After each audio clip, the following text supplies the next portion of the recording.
안녕하십니까. 부동산 119입니다. 오늘은 9월부터 시작된 스트레스 DSR 2단계 시행과 관련해서 그래서 대출 규제로 내 집 마련 어려워지는 거야? 라는 제목으로 스트레스 DSR이 무엇인지와 그래서 향후 부동산 시장 향방에 대해서 간단히 제 생각을 나누고자 합니다. 정부는 스트레스 DSR을 당초 24년 7월 시행한다고 했다가 갑작스럽게 9월로 2달 연기했습니다. 부동산 프로젝트 파이낸싱 연착륙을 도모하고 서민과 자영업자의 어려운 상황을 고려하여 내린 정책 당국의 결정이었다고는 하지만 시행을 연기하자마자 어떻게 됐을까요? 결과는 지난 2달 동안 가계대출이 3년 4개월 만에 최대 폭으로 증가했습니다. 5대 은행에서 발표한 가계대출 월간 증가액을 보시면 7월에 7조 2천억에서 8월에 9조 6천억 원으로 뛰어 올랐습니다.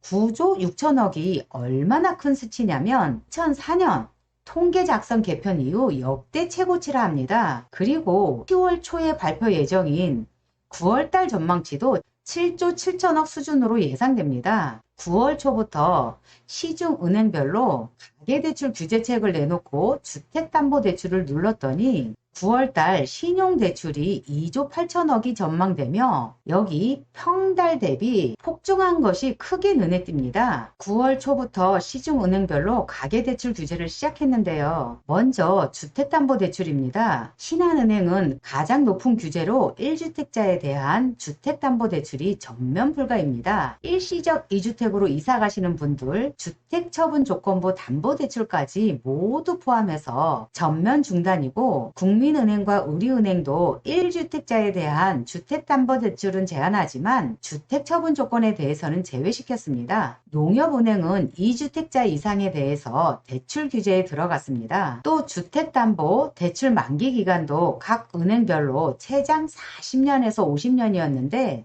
하나은행을 제외한 4개 은행에서 최장 30년으로 줄여놨습니다. 그러면 자연히 대출 가능한 금액이 줄어들 수밖에 없겠죠. 또 주택담보대출 시 대출 한도를 늘리기 위해 가입할 수 있었던 모기지 보험에 대해서도 5대 은행 모두가 중단시켰습니다. 이렇게 되면 서울 기준으로 대출 한도가 약 5,500만 원 줄어들 수밖에 없습니다. 전세자금 대출도 은행별로 신규 분양주택 규제라든가 갭 투자 방지를 위한 조건부 전세자금 대출 규제 등 금융사별로 상세 기준이 상이하지만 이미 직접적인 규제가 들어갔습니다. 이 섹터는 정부의 가계부채에 대한 스트레스 DSR 단계별 시행 계획입니다. 여기서 말하는 스트레스 DSR, 즉 총부채 원리금 상환 비율은 무엇일까요? 스트레스 DSR을 간단히 말씀드리면 금융당국이 금융권 대출 한도를 결정하는 지표입니다. 예전에는 집값 대비 몇 프로까지 빌려주는 방식에서 다음은 연소득 중 얼마를 갚는 데 쓸 수 있는지를 보는 DTI로 변했다가 이제는 모든 금융 부채, 원금과 이자까지 전부를 포함해서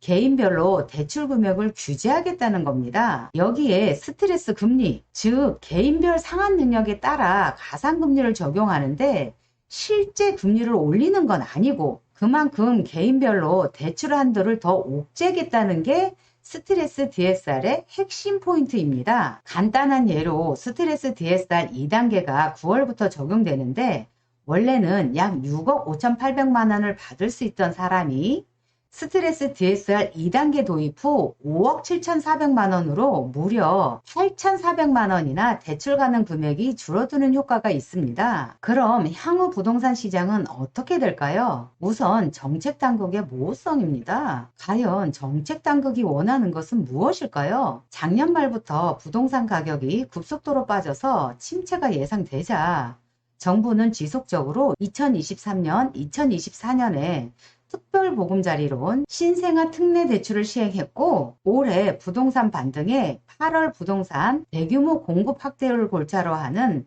88 대책을 발표했고 9월 달부터 스트레스 DSR 2단계 실시에 돌입했습니다. 현 정책 당국은 부동산 급등도 안 되지만 시장의 침체는 더더욱 용인하지 않겠다는 강한 의지가 보입니다. 무주택자나 1주택자의 갈아타기 실수요에 대해서는 어떻게든 길을 열어서 기회를 줄 것 같아 보입니다. 다음은 시장의 금리 향방입니다. 미국 연방준비제도가 9월 18일 4년 6개월 만에 기준금리를 0.5% 내리는 빅컷을 단행했습니다. 한국은행이 미국 금리를 따라 기준금리를 내릴지 시장금리도 기준금리를 따라 언제쯤 내릴지는 알 수 없으나 고금리로 다시 오를 수 있는 확률은 현저히 낮아졌습니다. 그리고 정부가 대출 규제를 강화하는 방향으로 정책을 시행하고 있다는 건 금리는 인하될 것이니 선제적으로 대출 규모를 묶어놓는 거라 본다면 향후 금리는 이변이 없는 한 안정적으로 흘러가지 않을까요? 그러면 제일 중요한